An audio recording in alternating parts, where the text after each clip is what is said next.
जय हिंद प्यारे साथियों, कैसे हैं आप सभी। आशा करता हूँ आप सभी अच्छे होंगे, खूब मन लगाकर पढ़ाई कर रहे होंगे। मैं ईश्वर से प्रार्थना करता हूँ कि ईश्वर सबकी मेहनत को स्वीकार करे और सभी को अच्छी से अच्छी नौकरी जल्दी जल्दी प्रदान करे और ईश्वर हम सबकी मनोकामनाओं को पूरा करे। प्यारे साथियों, आज मैं लेकर आया हूँ प्रवक्ता चयन परीक्षा पीजीटी मॉक टेस्ट संख्या 9। इससे पहले हम 8 मॉक टेस्ट हल कर चुके हैं। अगर आपने वो मॉक टेस्ट हल नहीं किए हैं तो आप यूट्यूब की प्लेलिस्ट में जाकर के वो मॉक टेस्ट हल कर सकते हैं। तो चलिए देर न करते हुए शुरू करते हैं। प्रश्न संख्या 1 है, हिंदी संवर्धनी सभा के संस्थापक का क्या नाम था। प्रश्न संख्या 1 का सही जवाब है हिंदी संवर्धनी सभा के संस्थापक का नाम था तोताराम। प्रश्न संख्या 2 है, हिंदी को राष्ट्रभाषा कब घोषित किया गया। प्रश्न संख्या 2 का सही जवाब है 14 सितंबर 1949 ईस्वी को हिंदी को राष्ट्रभाषा घोषित किया गया। आगे प्रश्न संख्या 3 देख लेते हैं। राष्ट्रभाषा प्रचार समिति के प्रथम अध्यक्ष का नाम क्या था। प्रश्न संख्या 3 का सही जवाब है राजेंद्र प्रसाद राष्ट्रभाषा प्रचार समिति के प्रथम अध्यक्ष थे। आगे प्रश्न संख्या 4 है, प्रथम राजभाषा आयोग के अध्यक्ष कौन थे। प्रश्न संख्या 4 का सही जवाब है बीजी खेर, ये प्रथम राजभाषा आयोग के अध्यक्ष थे। आगे प्रश्न संख्या 5 देख लेते हैं। कवि प्रिया किसकी रचना है। प्रश्न संख्या 5 का सही जवाब है ऑप्शन नंबर बी, केशव दास की रचना है कवि प्रिया। आगे प्रश्न संख्या 6 देख लेते हैं। हिंदुस्तानी प्रचार सभा की अध्यक्षा थी। प्रश्न संख्या 6 का सही जवाब है हिंदुस्तानी प्रचार सभा की अध्यक्षा पेरीन नेहन थी, पेरीन नेहन। आगे प्रश्न संख्या 7 देख लेते हैं। राजभाषा आयोग का गठन किया गया। प्रश्न संख्या 7 का सही जवाब है 17 जून 1955 ईस्वी को राजभाषा आयोग का गठन किया गया। आगे प्रश्न संख्या 8 देख लेते हैं। हिंदी प्रचार सभा की स्थापना की थी। टी राजगोपालाचार्य जी ने हिंदी प्रचार सभा की स्थापना की थी। प्रश्न संख्या 9 देख लेते हैं। भाषा विज्ञान की कितनी शाखाएं हैं। प्रश्न संख्या 9 का सही जवाब है भाषा विज्ञान की 3 शाखाएं हैं। आगे प्रश्न संख्या 10 देख लेते हैं। कालक्रम की दृष्टि से सही अनुक्रम क्या है। प्रश्न संख्या 10 का सही जवाब है ऑप्शन नंबर सी, बंगदूत 1829 ईस्वी में, हिंदी प्रदीप 1877 ईस्वी में, ब्राह्मण 1880 ईस्वी में, हंस 1930 ईस्वी में। प्रश्न संख्या 11 देख लेते हैं। नीचे दिए गए ग्रंथों में से कौन सा ग्रंथ स्वामी दयानंद द्वारा नहीं लिखा गया है। प्रश्न संख्या 11 का सही जवाब है भाषा रहस्य, स्वामी दयानंद द्वारा नहीं लिखा गया है। आगे प्रश्न संख्या 12 देख लेते हैं।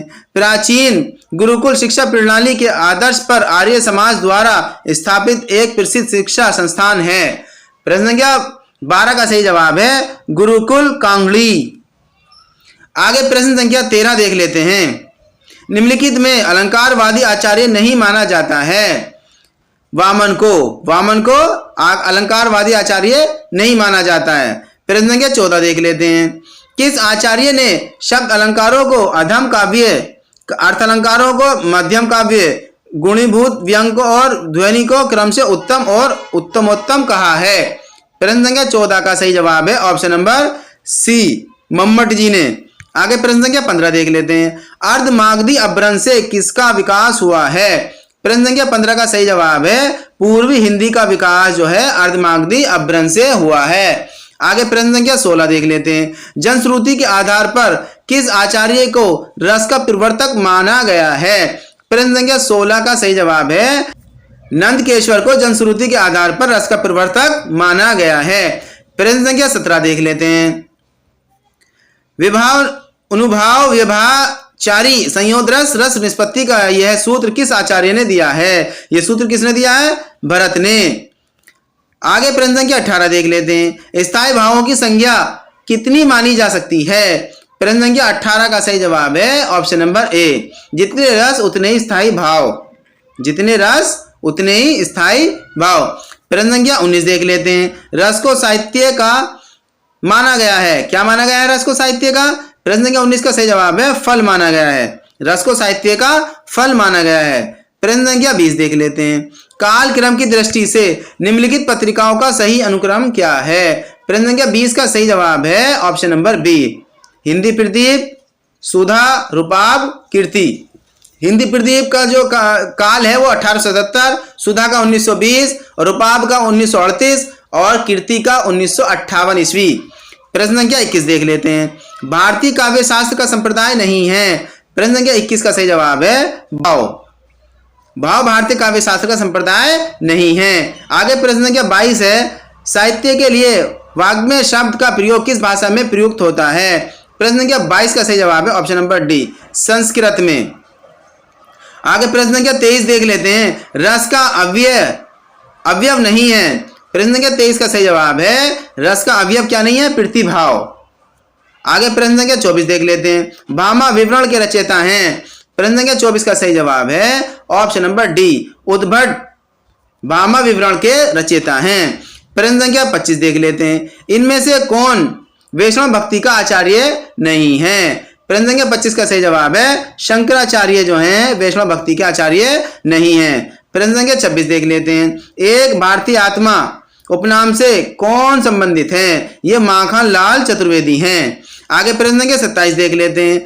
आंसू काव्य किस वर्ष प्रकाशित हुआ है? प्रश्न संख्या 27 का सही जवाब है ऑप्शन नंबर बी, आंसू काव्य जो है 1925 ईस्वी में प्रकाशित हुआ। प्रश्न संख्या 28 देख लेते हैं। पल्लव कब प्रकाशित हुआ?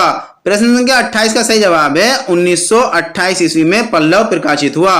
प्रश्न संख्या 29 देख लेते हैं। पंत का काव्य ग्रंथ निम्नलिखित में से नहीं है। यामा जो है पंत का काव्य नहीं होकर के ये महादेवी वर्मा का काव्य ग्रंथ है। आगे प्रश्न संख्या 30 देख लेते हैं। ठेले पर हिमालय किस विधा की रचना है? प्रश्न संख्या 30 का सही जवाब है निबंध विधा की रचना है। ये ठेले पर हिमालय धर्मवीर भारती की जो है निबंध विधा की रचना है। आगे प्रश्न संख्या 31 देख लेते हैं। नारी तेरी यही दशा के रचनाकार कौन है? प्रश्न संख्या 31 का सही जवाब है option number C, Mahadevi Verma द्वारा कृत है नारी तेरी यही दशा। आगे प्रश्न संख्या 32 है। मिश्र बंधु विनोद के कितने भाग हैं? प्रश्न संख्या 32 का सही जवाब है 4 भाग हैं मिश्र बंधु विनोद के। आगे प्रश्न संख्या 33 देख लेते हैं। निम्नलिखित लेखकों में से कौन साहित्य को जनता की चित्रवृत्तियों का प्रतिबिंब मानते हैं? प्रश्न संख्या 33 का सही जवाब है ऑप्शन नंबर सी, आचार्य रामचंद्र शुक्ल। आगे प्रश्न संख्या 34 देख लेते हैं। किस लेखक का विचार है कि नाथों और सिद्धों के प्रभाव से संत मन प्रादुर्भूत हुआ? प्रश्न संख्या 34 का सही जवाब है यह है हजारी प्रसाद द्विवेदी का जो है विचार है। आगे प्रश्न संख्या 35 देख लेते हैं। 63 शलाका पुरुषों के जीवन का वर्णन हुआ है। प्रश्न संख्या 35 का सही जवाब है ऑप्शन नंबर सी, महापुराण में 63 शलाका पुरुषों के जीवन का वर्णन हुआ है। आगे प्रश्न संख्या 36 देख लेते हैं। डॉक्टर रामकुमार वर्मा द्वारा लिखित हिंदी की साहित्य इतिहास पुस्तक का नाम क्या है? प्रश्न संख्या 36 का सही जवाब है ऑप्शन नंबर सी, हिंदी साहित्य का आलोचनात्मक इतिहास। आगे प्रश्न संख्या 37 देख लेते हैं। निम्नलिखित में से कौन हिंदी साहित्य का इतिहास लेखक नहीं है? प्रश्न संख्या 37 का सही जवाब है प्रेमचंद जो है हिंदी साहित्य का इतिहास लेखक नहीं है। आगे प्रश्न संख्या 38 देख लेते हैं। वीरगाथा काल को चारण काल का नाम किस लेखक ने दिया? प्रश्न संख्या 38 का सही जवाब है डॉक्टर राम कुमार वर्मा ने वीरगाथा काल को चारण काल का नाम दिया है। प्रश्न संख्या 39 देख लेते हैं। जिमी लोड बिलजई पणी अही तिमी धरणी लई चित पंक्ति किसकी है? प्रश्न संख्या 39 का सही जवाब है ये पंक्ति कलहड़ की है। प्रश्न संख्या 40 देख लेते हैं। गोरख के नाथ पंथ का मूल क्या था? प्रश्न संख्या 40 का सही जवाब है गोरख के नाथ पंथ का मूल वज्रयान था। क्या था? वज्रयान था। प्रश्न संख्या 41 देख लेते हैं। कौल कापालिक किस संप्रदाय में थे? प्रश्न संख्या 41 का सही जवाब है ऑप्शन नंबर ए, वज्रयान संप्रदाय में थे। प्रश्न संख्या 42 देख लेते हैं। रत्नाकर जोपम कथा किस संप्रदाय का प्रमुख ग्रंथ माना जाता है? प्रश्न संख्या 42 का सही जवाब है सिद्ध संप्रदाय का प्रमुख ग्रंथ माना जाता है। प्रश्न संख्या 43 देख लेते हैं। चीफ के बाप की मौत कहानी है। प्रश्न संख्या 43 का सही जवाब है ऑप्शन नंबर ए, चीफ के बाप की मौत सुभाष पंत की कहानी है। आगे प्रश्न संख्या 44 देख लेते हैं।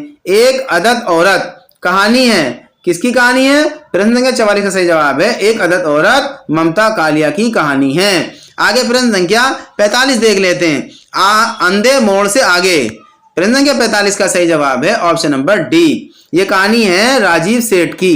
अंधे मोड़ से आगे राजीव सेठ की कहानी है। आगे प्रश्न संख्या 46 देख लेते हैं। जिस विधा के लेखक अपने बीते हुए जीवन का विवरण प्रस्तुत करता है उसे क्या कहते हैं? प्रश्न संख्या 46 का सही जवाब है ऑप्शन नंबर सी, आत्मकथा कहते हैं उसे। आगे प्रश्न संख्या 47 है, आत्मकथा विधा के पहले लेखक का नाम क्या है? यह बनारसी दास जैन, और इनकी कथा क्या थी? अर्ध कथानक। प्रश्न संख्या 48 देख लेते हैं। प्रश्न संख्या 48 देख लेते हैं, बनारसी दास जैन द्वारा लिखित आत्मकथा का नाम क्या है? यह क्या? अर्ध कथानक। प्रश्न संख्या 49 देख लेते हैं, निम्नलिखित लेखक व उसकी आत्मकथा संबंधी युग्मों में से गलत युग्म को चिन्हित कीजिए। प्रश्न संख्या 49 का सही जवाब है घर की बात सेठ गोविंददास की आत्मकथा नहीं है। घर की बात आत्मकथा जो है ये सेठ गोविंददास की ना होकर के रामविलास शर्मा की है, और अपनी धरती अपने लोग भी रामविलास शर्मा की आत्मकथा है। आगे प्रश्न संख्या 50 देख लेते हैं, हिंदी में जीवनी साहित्य का आरंभ किस युग में हुआ? प्रश्न संख्या 50 का सही जवाब है ऑप्शन नंबर बी, भारतेंदु युग में हिंदी में जीवनी साहित्य का आरंभ हुआ। आगे प्रश्न संख्या 51 देख लेते हैं, जीवनी साहित्य के लेखक से निम्नलिखित में से किस विशेषता की अपेक्षा नहीं की जाती? प्रश्न संख्या 51 का सही जवाब है ऑप्शन नंबर ए, कल्पनाशीलता की जो है अपेक्षा नहीं की जाती। प्रश्न संख्या 52 देख लेते हैं, कलम का सिपाही में लेखक ने किसके जीवन का परिचय दिया है? प्रश्न संख्या 52 का सही जवाब है मुंशी प्रेमचंद्र का। प्रश्न संख्या 53 देख लेते हैं, जब दूसरों के पांव तले अपनी गर्दन दबी हो तो उन पांवों को सहलाने में कुशलता है, यह कथन है। प्रश्न संख्या 53 का सही जवाब है ऑप्शन नंबर सी, प्रेमचंद्र का। आगे प्रश्न संख्या 54 है, नौकर की कमीज उपन्यास है। प्रश्न संख्या 54 का सही जवाब है option number C, Vinod Kumar Shukla का है नौकर की कमीज उपन्यास। आगे प्रश्न संख्या 55 देख लेते हैं, पलटू बाबू रोड उपन्यास के रचनाकार कौन है? प्रश्न संख्या 55 का सही जवाब है option number D, Phanishwar Nath Renu जो है पलटू बाबू रोड उपन्यास के रचनाकार हैं। आगे प्रश्न संख्या 56 देख लेते हैं, कोई तो कीर्ति है। प्रश्न संख्या 56 का सही जवाब है option number C, Vishnu Prabhakar की। आगे प्रश्न संख्या 57 है, अछूत किसके द्वारा लिखित उपन्यास है? प्रश्न संख्या 57 का सही जवाब है अछूत दया पवार द्वारा लिखित उपन्यास है। आगे प्रश्न संख्या 58 है, उसका बचपन उपन्यास है। प्रश्न संख्या 58 का सही जवाब है कृष्ण बलदेव वेद का।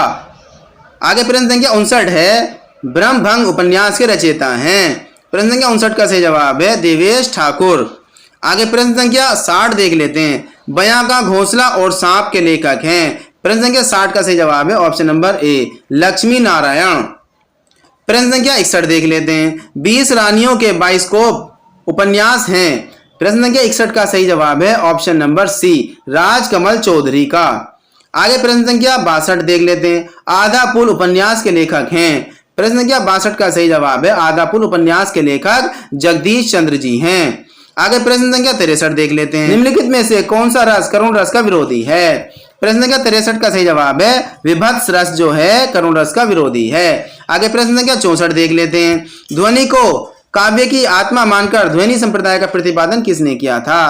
प्रश्न संख्या 64 का सही जवाब है आनंद वर्धन ने। आगे प्रश्न संख्या 65 देख लेते हैं, जहां शब्द प्रत्यक्ष अर्थ को त्याग कर किसी और ही अर्थ की प्रतीति कराए जो उसके प्रत्यक्ष अर्थ की अपेक्षा अधिक चमत्कार पूर्ण हो, काव्य शास्त्र के अनुसार यह किसका लक्षण है? प्रश्न संख्या 65 का सही जवाब है ऑप्शन नंबर सी, ध्वनि का। प्रश्न संख्या 66 देख लेते हैं, किस शब्द शक्ति की प्रतीति सबसे पहले हुआ करती है? प्रश्न संख्या 66 का सही जवाब है अभिधा की।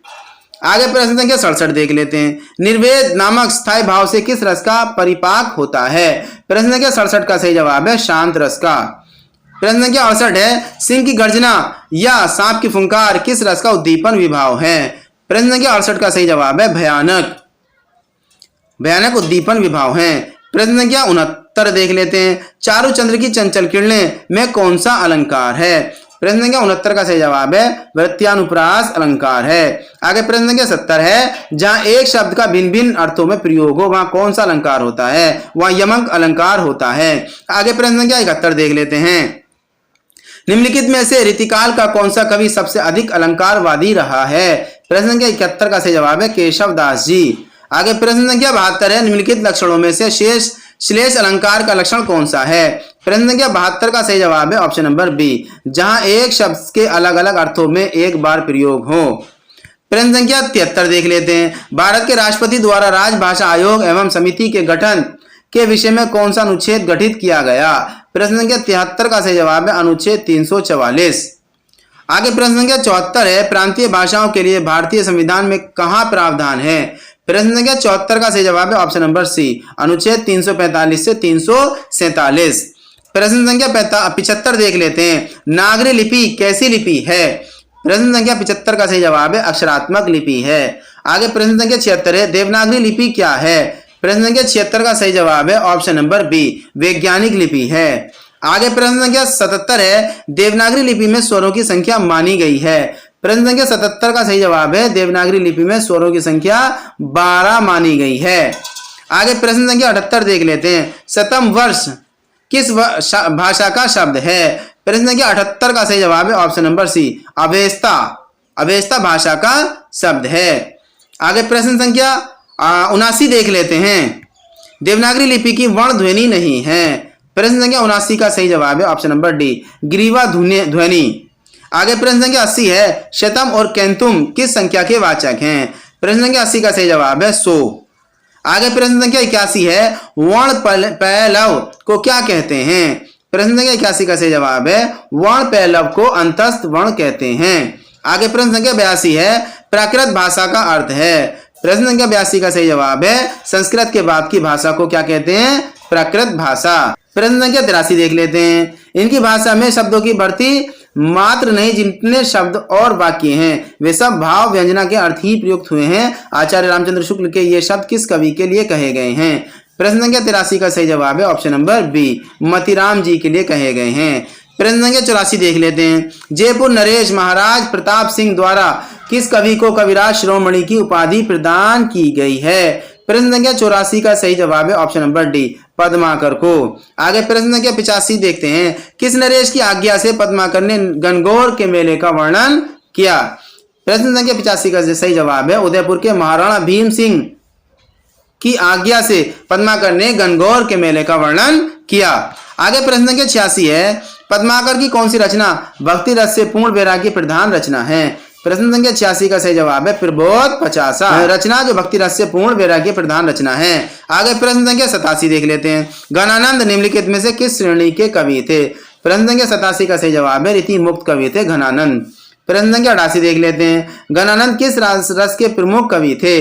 प्रश्न संख्या 88 का सही जवाब है ऑप्शन नंबर सी, वियोग श्रृंगार रस के मुख्य कवि थे घनानंद। आगे प्रश्न संख्या 89 देख लेते हैं, अमीय हलाहल रस भरे श्याम श्वेत रत्नार पंक्ति किस कवि की है? ये रसलीन की है।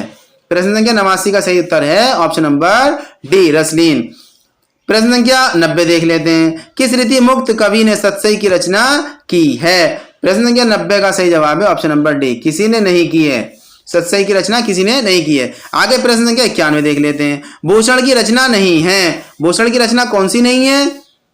भूषण प्रकाश जो है भूषण की रचना नहीं है। प्रश्न संख्या 92 देख लेते हैं, घनानंद की कीर्ति नहीं है। प्रश्न संख्या 92 का सही जवाब है ऑप्शन नंबर सी, सुजान रसकान जो है घनानंद की कीर्ति नहीं है। आगे प्रश्न संख्या 93 देख लेते हैं, निम्नलिखित उपन्यासों का काल क्रम अनुसार सही अनुक्रम क्या है? प्रश्न संख्या 93 का सही जवाब है ऑप्शन नंबर डी, परीक्षा गुरु, कंकाल और शेखर एक जीवनी, सूरज का 7वां घोड़ा। आगे प्रश्न संख्या 94 है, इनमें से कौन सा उद्धरण रचना और रचनाकार के संबंध में संगत है? संत हृदय नवनीत समाना, ये है तुलसीदास जी के। और बी, काहेरी नलिनी तुकुम्हालिनी, ये किसका है? कबीरदास जी का। सी है अमीय हलाहल मद भरे, ये है रसलीन जी का। आगे मेरी भवबाधा हरो, ये कौन है? बिहारी। प्रश्न संख्या 94 का सही जवाब है ऑप्शन नंबर ए। प्रश्न संख्या 95 है, इन बोलियों को उनकी बोली क्षेत्र से सुमेलित कीजिए। ब्रज भाषा ये है अलीगढ़, और भोजपुरी, भोजपुरी बोली जाती है छपरा में। और सी है मैथिली, मैथिली दरभंगा, और अवधी ये सुल्तानपुर। प्रश्न संख्या 95 का सही जवाब है ऑप्शन नंबर बी। प्रश्न संख्या 96 है, इन आचार्यों को उनकी कीर्तियों के साथ सुमेलित कीजिए। चिंतामणि, काव्य कुल कल्पतरु, मतीराम, ललित ललाम, केशवदास नक्षिक वर्णन, और भिखारीदास काव्य निर्णय। आगे है प्रश्न संख्या 97 देख लेते हैं, संविधान सभा में हिंदी को राजभाषा बनाने का प्रस्ताव किसने रखा? प्रश्न संख्या 97 का सही जवाब है ऑप्शन नंबर ए, गोपाल स्वामी अयंगर ने। आगे प्रश्न संख्या 98 देख लेते हैं। भारतीय संविधान में हिंदी को मान्यता कब मिली? प्रश्न संख्या 98 का सही जवाब है 14 सितंबर सन 1949 ईस्वी को। आगे प्रश्न संख्या 99 देखते हैं। कचहरियों में हिंदी प्रवेश आंदोलन का मुख्य पात्र किस पत्र को कहा जाता है? ये कहा जाता है भारत मित्र को। आगे है प्रश्न संख्या 100। प्रसाद किरात प्रलय की छाया की विषय वस्तु के केंद्र में है। प्रश्न संख्या 100 का सही जवाब है ऑप्शन नंबर डी, रानी कमलवती का पश्चाताप। आगे है प्रश्न संख्या 101। निम्नलिखित में से कौन सी रचना उपन्यास नहीं है? प्रश्न संख्या 101 का सही जवाब है ऑप्शन नंबर सी, पश्चंती। आगे है प्रश्न संख्या 102। निम्नलिखित वर्गों में रचनाकारों का कालक्रम अनुसार कौन सा है? प्रश्न संख्या 102 का सही जवाब है option number B, Maithili Sharan Gupt Bachchan Dinkar Agyeya. आगे है प्रश्न संख्या 103। निम्नलिखित वर्गों में कालक्रम अनुसार आचार्यों का कौन सा क्रम सही है? प्रश्न संख्या 103 का सही जवाब है ऑप्शन नंबर सी, भामा, दांडी, आनंदवर्धन, मम्मट। आगे प्रश्न संख्या 104 देख लेते हैं। रचना काल के अनुसार कौन सा अनुक्रम सही है? प्रश्न संख्या 104 का सही जवाब है option number A, Shiv Shambhu के चिट्ठे, काव्य और कला तथा निबंध, कुटज, कहाँ है द्वारका। आगे है प्रश्न संख्या 105। निम्नलिखित पंक्तियों को उनके सही कवियों के साथ सुमेलित कीजिए। द्रुत झरो जगत के जीर्ण पत्र, ये है पंत जी की पंक्तियां। आगे है ये तीसरा आदमी कौन है, मेरे देश की संसद मौन है, ये है धूमिल जी, संसद से सड़क तक का। आगे है तोड़ने ही होंगे मठ और गढ़ सब, ये है मुक्ति बोध। और आगे प्रियवन केश कंबली गुफा गे, ये है अज्ञे जी की। तो प्रश्न संख्या 106 देख लेते हैं। प्रश्न संख्या 106 है निम्नलिखित में कौन सा युग्म संगत है? प्रश्न संख्या 106 का सही जवाब है ऑप्शन नंबर डी, रसक रंजन महावीर प्रसाद द्विवेदी। प्रश्न संख्या 107 देख लेते हैं। निम्नलिखित में कौन सा युग्म असंगत है? प्रश्न संख्या 107 का सही जवाब है कृष्ण गीतावली, ये सूरदास की ना होकर के तुलसीदास की रचना है। आगे प्रश्न संख्या 108 देख लेते हैं। निम्नलिखित में कौन सा युग्म असंगत है? प्रश्न संख्या 108 का सही जवाब है ऑप्शन नंबर ए, माधवी दूधनाथ सिंह, ये असंगत युग्म है। आगे प्रश्न संख्या 109 देख लेते हैं। तुलसी कृष्ण काव्य कौन सा है? प्रश्न संख्या 109 का सही जवाब है option number D, Krishna Gitavali. आगे प्रश्न संख्या 110 देख लेते हैं। माधवाचार्य किस संप्रदाय के संस्थापक थे? प्रश्न संख्या 110 का सही जवाब है द्वैतवाद के। आगे प्रश्न संख्या 111 देख लेते हैं। बरवे नायिका भेद का रचनाकार कौन है? प्रश्न संख्या 111 का सही जवाब है ऑप्शन नंबर ए, रहीम। आगे प्रश्न संख्या 112 है इनमें से किस कवि ने लक्षण ग्रंथ नहीं लिखा है? प्रश्न संख्या 112 का सही जवाब है बिहारी ने लक्षण ग्रंथ नहीं लिखा है। आगे प्रश्न संख्या 113 देख लेते हैं। बादल राग कविता के रचयिता कौन है? प्रश्न संख्या 113 का सही जवाब है निराला। आगे प्रश्न संख्या 114 है केशव कही ना जय का कहिए, देखा तब रचना विचित्र अति, समुझी मन ही मन रहिए, यह किस कवि की पंक्तियां हैं? प्रश्न संख्या 114 का सही जवाब है ऑप्शन नंबर बी, ये तुलसीदास जी की रचना है, ये तुलसीदास जी की पंक्तियां हैं। आगे प्रश्न संख्या 115 देख लेते हैं।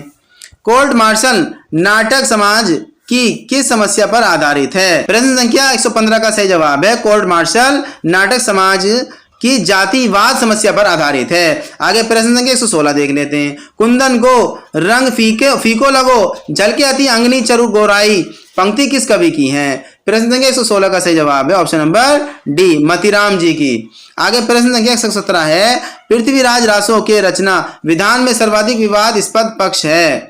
प्रश्न संख्या 117 का सही जवाब है ऑप्शन नंबर ए, ऐतिहासिकता। आगे प्रश्न संख्या 118 है विशिष्ट द्वैतवाद के संस्थापक आचार्य थे। प्रश्न संख्या 118 का सही जवाब है रामानुजाचार्य विशिष्ट द्वैतवाद के संस्थापक थे।